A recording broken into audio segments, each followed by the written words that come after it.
오늘 우리 함께 나누고자 하는 말씀은 창세기 16장인데요. 우리 1절부터 3절까지만 봉독하도록 하겠습니다. 아브라함의 아내 사레는 출산하지 못하였고 그에게 한 여종이 있으니 애굽 사람이요 이름은 하갈이라. 사레가 아브라함에게 이르되 여호와께서 내 출산을 허락하지 아니하셨으니 원하건대 내 종에게 들어가라.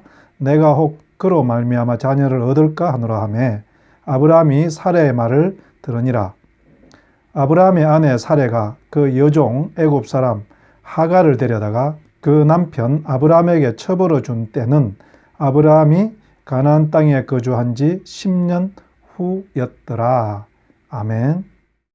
오늘 본문 이야기는 아브라함이 가나안 땅에 들어온 지 10년째 되는 해에 있었던 일이라고 합니다. 그동안 참 여러 가지 일이 있었었죠. 12장부터 15장까지 오는 사이에 10년이 세월이 흘렀는데요.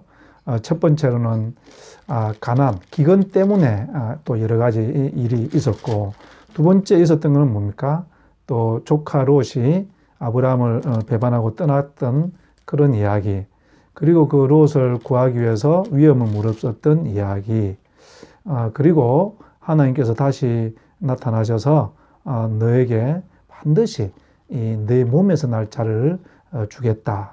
또 이런 약속도 있었고, 그럼에도 불구하고 아들을 낳지 못하고 10년이라는 세월이 흘러갔다고 오늘 본문의 3절은 이야기하고 있습니다.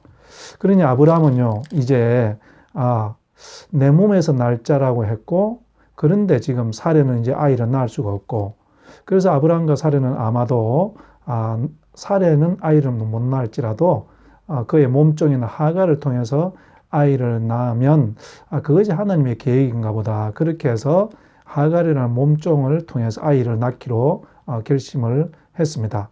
근데 여러분, 우리가 잘 아는 것처럼 그 하갈이라는 여인이 이제 아이를 가지면서부터 이 문제는 시작이 되지 않습니까? 이 여인이 아이를 가지자 사레에게 아마도 조금 오늘 본문에 보면 이 멸시하는 마음을 가졌던 것 같고요. 그러니까 또 이 사레는 이것을 견딜 수가 없죠. 내가 은혜를 베풀어서 네가 주인의 종, 내 남편의 아이를 갖게 해줬는데 나를 멸시하다니, 이 여인 간에 있는 싸움은 참 힘들지 않습니까? 그러면서 아브라함을 다그치니 아브라함은 뭐라고 대답을 했습니까?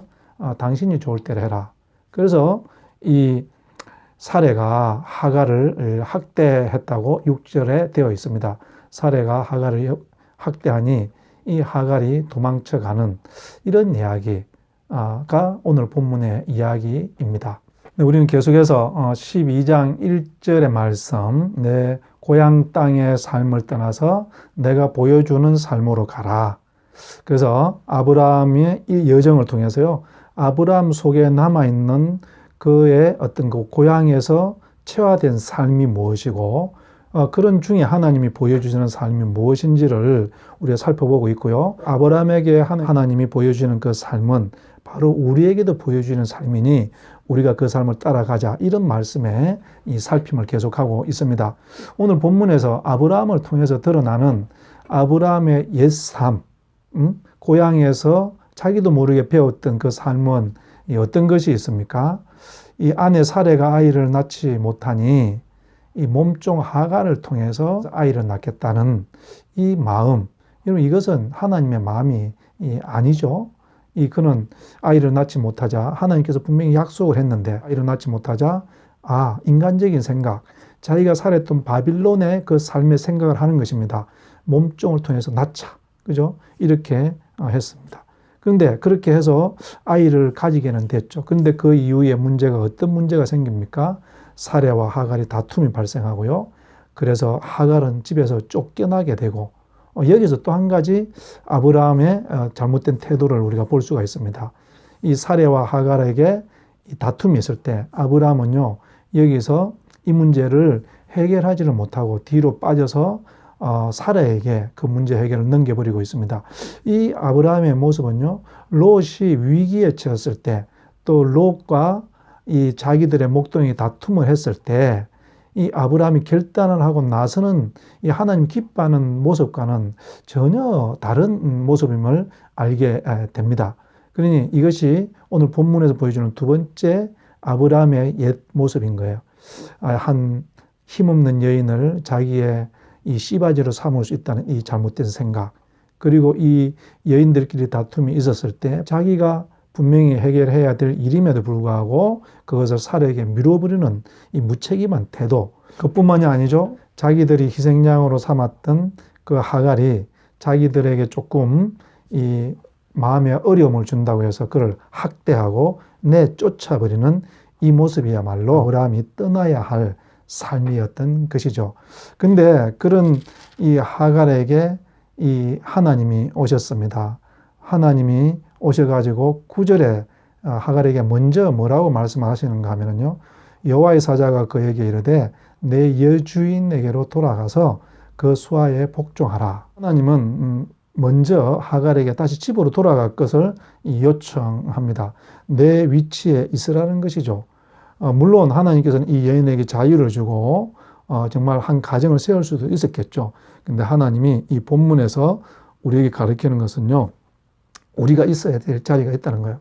이 하갈은 자기가 이 아브라함이 아이를 가졌다고 할지라도 이 그 몸 주인이었던 사례를 무시한다든지, 오늘 본문에 이 4절에 있는 것처럼 멸시하는 것은 잘못된 일 아니겠습니까? 그래서 이 부분에 대해서 먼저 잘못됐다고 이야기를 하고요. 그러면서 10절에 보면 하갈아, 내가 내 씨를 번성하게 해줄 것이다. 그러니 내가 다시 돌아가서 살아라. 이 아브라함에게 주신, 사라에게 주신 이 축복을 하갈에게도 해주고 있는 것을 보게 됩니다. 여기서 우리는 하나님이 아브라함에게 보여주는 삶이 무엇인지를 알 수 있습니다.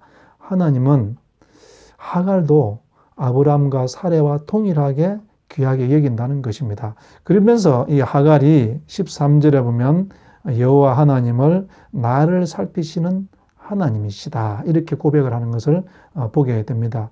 그렇죠.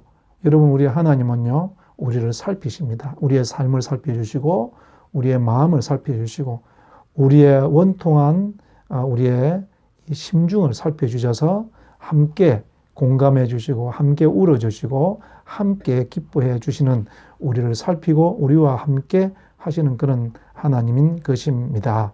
오늘 본문에서 우리는 아브라함이 떠나야 할 삶이 무엇인지, 또 하나님이 아브라함에게 보여주시는 그 삶이 무엇인지를 보게 되었습니다. 정리를 해볼까요? 첫 번째로 아브라함은요, 여전히 이 자기가 아이를 낳지 못하면 몸종에게서도 아이를 낳을 수 있다. 그리고 또 잘못된 거 한 가지는 그 몸종은 함부로 학대해도 된다. 그리고 이 아브라함은요, 문제가 생겼을 때 그것을 도피하는 이런 모습, 이것은 갈대 우르의 아브라함의 삶이고 떠나야 될 삶이었던 것이죠. 그에 반해서 하나님이 보여주는 이 삶은 무엇입니까? 그 문제에 적극적으로 개입하셨죠. 그리고 아브라함과 사레가 멸시하고 쫓아내었던 그 하갈도 동일하게 축복해 주시고 그 태중에 있는 아이도 축복해 주는 것을 보게 됩니다. 그러니 여러분, 우리는 성경을 오해해서 특별한 민족이 있고 그러지 못한 족속이 있다는 생각, 특별히 유대인들이 생각했던 자기들은 하나님께 선택받은 이삭의 후예고 그리고 나머지 이방인들은 천국의 불쏘시개 정도 되는 그런 존재라고 생각하는 것은 얼마나 비성경적이고 무식한 이야기인지를 우리가 알게 됩니다. 사랑하는 성도 여러분, 하나님은요, 아브라함도 귀하게 여기시고 사레도 귀하게 여기십니다. 뿐만 아니라 하갈과 그 태중에 있는 아이도 귀하게 여긴다는 사실을 꼭 기억하시고, 여러분, 우리도 그 사람이 누구든지 어떤 위치에 있든지 그를 존중하고 그를 하나님의 존귀한 자녀됨으로 인정할 수 있는 저와 여러분 되기를 우리 주의 이름으로 축복합니다. 기도하시겠습니다. 하나님 아버지, 하갈이 고백하는 것처럼 하나님은 지금도 나의 마음을 살피시고 우리의 삶을 돌아보시는 분이심을 믿습니다. 주님, 우리가 사람들로부터 받은 여러 가지 상처 때문에 하나님으로부터 도망하지 않게 하시고 우리를 살피시고 우리를 만나주시는 그 하갈의 하나님을 오늘도 만나게 하여 주시옵소서. 그래서 우리가 다시 힘을 얻고 이 험한 세상 일을 다시 시작하게 하시옵소서. 예수님 이름으로 기도드렸습니다. 아멘.